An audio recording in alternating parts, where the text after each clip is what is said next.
রাষ্ট্র সংস্কারের লক্ষ্যে ইতোমধ্যে গঠন হয়েছে 15টি কমিশন, যার মধ্যে প্রথম দফায় 6টি কমিশন গঠিত হয়। এর মধ্যে সুনির্দিষ্ট সুপারিশ নিয়ে প্রধান উপদেষ্টার কাছে সকালে প্রতিবেদন দিয়েছে 4টি কমিশন।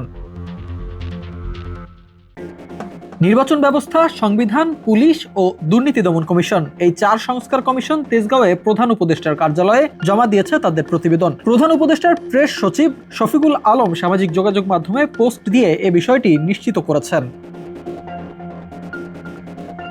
তবে এ সকল সংস্কার কমিশনের মধ্যে যে প্রতিবেদনটি সবচেয়ে বেশি আলোচনায় সেটি হলো সংবিধান সংস্কার কমিশন, যেখানে সংবিধানের মূলনীতিতে পরিবর্তনের জন্য সুপারিশ জানায় কমিশন। প্রধান উপদেষ্টার সাথে মতবিনিময় শেষে নতুন 5টি মূলনীতির কথা জানায় কমিশন প্রধান অধ্যাপক ডক্টর আলী রিয়াজ। রাষ্ট্রের 5টি মূলনীতি সুপারিশ করছি, সেগুলি হচ্ছে সাম্য, মানবিক মর্যাদা, সামাজিক সুবিচার, বহুত্ববাদ এবং গণতন্ত্র। আমরা সংবিধান সংশোধনের ক্ষেত্রে গণভোটের পুনরুদ্ধার বা পুনঃপ্রতিষ্ঠার কথা বলেছি। আমরা দ্বিকক্ষ বিশিষ্ট পার্লামেন্ট চালু করার জন্য সুপারিশ করেছি।